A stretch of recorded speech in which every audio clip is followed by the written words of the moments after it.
Garuda construction 2010 में मुंबई में इस कंपनी की हुई थी शुरुआत। सिविल कंस्ट्रक्शन और इंजीनियरिंग का कारोबार करने वाली ये कंपनी है। 6 रेजिडेंशियल प्रोजेक्ट, 2 कमर्शियल प्रोजेक्ट और 1 इंडस्ट्रियल प्रोजेक्ट और साथ ही इंफ्रा प्रोजेक्ट्स पर कंपनी काम कर रही है। 1400 करोड़ से ज़्यादा की कंपनी की ऑर्डर बुक है। इशू की जानकारी मैं आपको दे दूं, कल ये इशू खुलने वाला है और 10 तारीख को होगा बंद। 92 रुपये से 95 रुपये, 92 से 95 ये आपके लिए प्राइस बैंड है। 157 शेयरों के लोट में आप अप्लाई कर सकते हैं। 14,915 रुपये पर लोट की एप्लीकेशन की अमाउंट होगी। 90 करोड़ का ऑफर फॉर सेल है। 175 करोड़ रुपए के आसपास का फ्रेश इशू है। टोटल इशू साइज 264 करोड़ की बनकर आती है। कंपनी का मार्केट कैप है 884 करोड़ का इस ऊपरी बैंड पर। आइए हमारे साथ कार्यक्रम में शामिल हो रहे हैं कंपनी के मैनेजिंग डायरेक्टर प्रवीण अग्रवाल साहब, जो 2010 से कंपनी के साथ है। कंस्ट्रक्शन और डेवलपमेंट और साथ ही हॉस्पिटैलिटी और मैनेजमेंट सर्विसेज सेक्टर में अग्रवाल साहब का 20 साल से ज़्यादा का लंबा गहरा अनुभव है। कंपनी की और ग्रुप की इन्वेस्टमेंट की स्ट्रेटजी और ओवरऑल मैनेजमेंट की जिम्मेदारी अग्रवाल साहब के पास है। सर बहुत बहुत स्वागत है आपका, धन्यवाद हमें समय देने के लिए, स्टूडियो में आने के लिए। सबसे पहले जरा समझाएं सर, एग्जैक्टली आपकी कंपनी का कारोबार क्या है, गरुड़ा कंस्ट्रक्शन क्या करती है? हम बेसिकली ईपीसी एक निश सेगमेंट में बहुत ही स्पेशलाइज्ड प्रोजेक्ट्स हम करते हैं। ओके। और हम ईपीसी डेवलपमेंट का काम करते हैं सिर्फ स्ट्रक्चर्स में, मतलब बिल्डिंग्स में, स्टेशंस में, इस तरह के काम हम करते हैं। अब हम जैसे हम कन्वेंशन सेंटर बनाते हैं, स्पोर्ट्स सिटी बनाते हैं। अच्छा। But we are not into infra, we are not doing roads, but we are doing the internal roads of the big complexes. अच्छा। जैसे हम स्पोर्ट्स कॉम्प्लेक्स बना रहे हैं तो 27 एकड़ का, तो उसके अंदर का इंफ्रास्ट्रक्चर हम डेवलप करेंगे, but not as a road contractor, we are a structure contractor basically. तो जहाँ भी बड़े स्ट्रक्चर्स की जरूरत है वहाँ पे आप निश सेगमेंट में जो स्पेशलाइज स्ट्रक्चर। इसकी कोई खास वजह कि आपने सिर्फ स्ट्रक्चर बनाने का यही कारोबार क्यों चुना?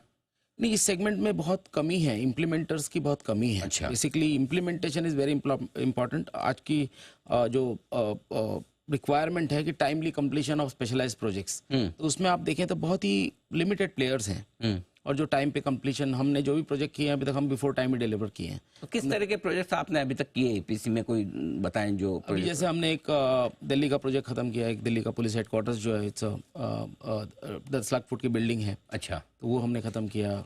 जैसे हम बॉम्बे में रेसिडेंट, तो डेवलपर कोई और होगा, आप खाली उसके लिए बिल्डिंग का स्ट्रक्चर खड़ा करके देंगे? बिल्कुल। ओके। तो हम मतलब अब जैसे प्रोजेक्ट्स कर रहे हैं, हम लैंड मोनेटाइजेशन के मॉडल पे कर रहे हैं। जैसे गोरखपुर में हमें 2 प्रोजेक्ट मिले हैं, वहाँ पे गवर्नमेंट हमें स्पेशलाइज प्रोजेक्ट्स बनाने को बोलती है, उसके बदले में एफएआर देती है। कि अब जैसे मोस्ट एफएआर मतलब क्या हुआ? मतलब हमें कंस्ट्रक्शन का एफएसआई मिलती है। ओके। जैसे हमने अब जैसे कन्वेंशन सेंटर, हम जैसे मंडपम हमने दिल्ली में देखा, उसी मॉडल पे अब गोरखपुर सरकार का विजन है कि वैसे ही एक 5000 सीटर का कन्वेंशन सेंटर बने। अच्छा, गोरखपुर में? गोरखपुर में। वो ऑर्डर आपके पास है? वो ऑर्डर अभी भी हमें मिला है, ये आरएचपी के बाद मिला है, इसलिए इसका फिगर्स मैं आपको लिमिटेड वे में बता पाता हूँ। But these are very specialised projects, जिसमें बहुत कम प्लेयर्स हैं इंडिया में जो ये सब ऐसे काम करना चाहेंगे। एक तो टाइम बाउंड तरीके से करना है, सरकार की ये रिक्वायरमेंट है कि टाइम बाउंड पे हो और बिल्कुल इंटरनेशनल स्टैंडर्ड पे हो, किसी तरह से कोई कोताही नहीं हो सकती। We can't delay, we have to be very very diligent. तो अग्रवाल साहब, आपका ज्यादातर काम राज्य या केंद्र सरकार के साथ ही होता है? नहीं, हम प्राइवेट डेवलपर्स के भी 6 प्रोजेक्ट्स कर रहे हैं। जैसे अच्छा। प्राइवेट डेवलपर्स के भी बहुत स्पेशलाइज प्रोजेक्ट्स जहाँ पे होते हैं, जहाँ पे हम उनको बहुत सारा बार्टर मॉडल देते हैं। जैसे फाइनेंसिंग भी हम प्रोजेक्ट की करते हैं। We are debt free company. अच्छा। हमने कभी कोई वर्किंग कैपिटल या एक्सटर्नल फंडिंग कुछ भी नहीं लिया। कोई फंडिंग कुछ भी नहीं है? कुछ भी नहीं है, बिल्कुल। Cash flow, net cash flow positive, net cash flow position है। इसीलिए आपने देखा होगा हमारे मार्जिन भी बहुत एक्स्ट्रा ऑर्डिनरी पीयर कंपैरिजन में थोड़े ज्यादा हैं। हमें देख रहा था 35% के आसपास आपके मार्जिन से, राइट? 32 से 35% की रेंज में।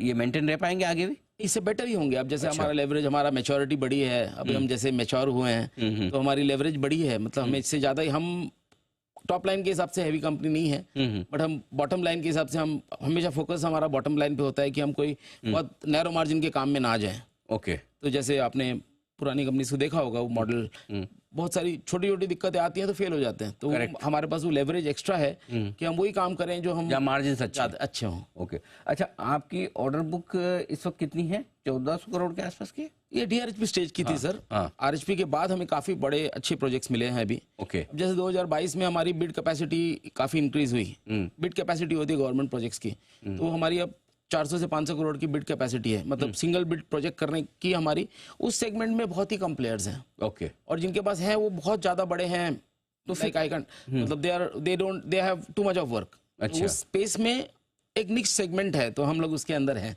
तो अग्रवाल साहब, एक चीज बताइए कि जैसे आप कह रहे हैं कि आपकी कंपनी तो डेट फ्री है, कैश पॉजिटिव है, तो फिर पैसे का करेंगे क्या? फिर आप जो 175 करोड़ रुपए जो आईपीओ से आपके पास आ रहे हैं, जरूरत का है आपको पैसे की? नहीं, वर्किंग कैपिटल देखिए, कंपनी का एक लिमिटेशन हो जाती है ग्रो करने की। हम अपने पैसे से काम करते थे, तो थोड़ा सा मतलब हम या तो डेट पे जाते हैं, तो डेट नहीं हमें लेना है बिल्कुल, हमें वर्किंग कैपिटल रिक्वायरमेंट बड़ी है, जिससे हम 4 गुना काम कर सकें। करेक्ट। तो उसके लिए हम मार्केट में गए हैं कि हमें वर्किंग कैपिटल ठीक से मिले और हमारे फ्लोज अच्छे हों। मतलब आपको लॉन्ग टर्म डेट की जरूरत नहीं है, सिर्फ वर्किंग कैपिटल के लिए कि कंपनीज का साइकिल अभी जैसे अब हमारा अभी हमारा 180 डेज तक का साइकिल है, वो धीरे धीरे और कम आएगा जैसे हमारी स्ट्रेंथ बढ़ रही है। तो हम वर्किंग कैपिटल के हिसाब से हमारा काम जितना बढ़ा सके उतना बढ़ा सकेंगे, लेकिन हम बहुत निश सेगमेंट में जाएंगे, ये मैं आपको वादा कर रहा हूँ कि हम बहुत ज्यादा लंबे, बहुत नंबर ऑफ प्रोजेक्ट्स की बात नहीं करेंगे, लेकिन एक टिकट साइज हम बड़ा बड़ा प्रोजेक्ट्स के करेंगे। जनरली आमतौर पर ये होता है कि पैसा आने के बाद, लिस्टिंग होने के बाद कई सारी कंपनियां ये होती है कि हम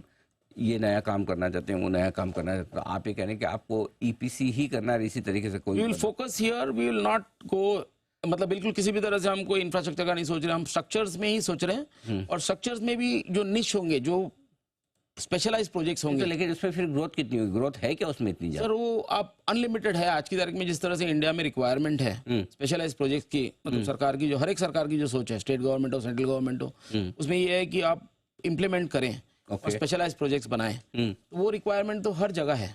ओके। तो अभी आपने देखा होगा कि सारी जो भी स्पेशलाइज प्रोजेक्ट्स हो रहे हैं, वो या तो इंटरनेशनल कंपनीज कर रही हैं या उनके जॉइंट वेंचर्स कर रहे हैं। स्ट्रक्चर्स में बहुत कम कंपनी है सर, मतलब जो कर पा रही हैं।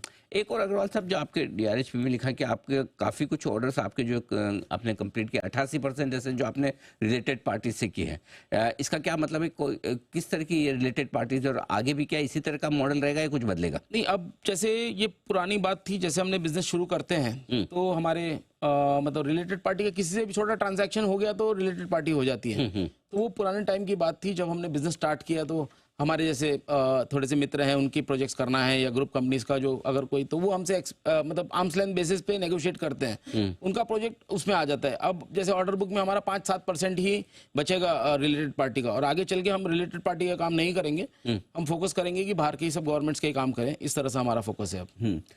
पिछले 3 साल की जो मैं आपके देख रहा था, 2022 में आपका रेवेन्यू 77 करोड़ के आसपास था, अभी 155-60 करोड़, लगभग डबल हुआ है, राइट? किस तरह की ग्रोथ की उम्मीद इन्वेस्टर्स कर सकते हैं? क्या ये ग्रोथ मेंटेन रह सकती है? जैसे जैसे आपका बेस बढ़ेगा, फिर भी उसके बावजूद परसेंटेज ग्रोथ मेंटेन रह सकती है? We will be better sir, मतलब मैं बहुत ज़्यादा बात नहीं कर सकता, लेकिन मैं आपको पक्का वादा कर रहा हूँ कि ये मेंटेन भी रहेगा, और इससे हम बेटर करने की बहुत ज़्यादा हम आशान्वित हैं कि हम इससे ज़्यादा बेटर कर पाएंगे। चलिए अग्रवाल साहब, बहुत बहुत धन्यवाद आपका, आपने समय दिया और विस्तार से आपने बताया अपने प्रोजेक्ट्स के बारे में, फाइनेंशियल्स के बारे में, आईपीओ के बारे में, आगे के प्लान्स के बारे में। Thank you so much sir, शुक्रिया आपका समय देने के लिए।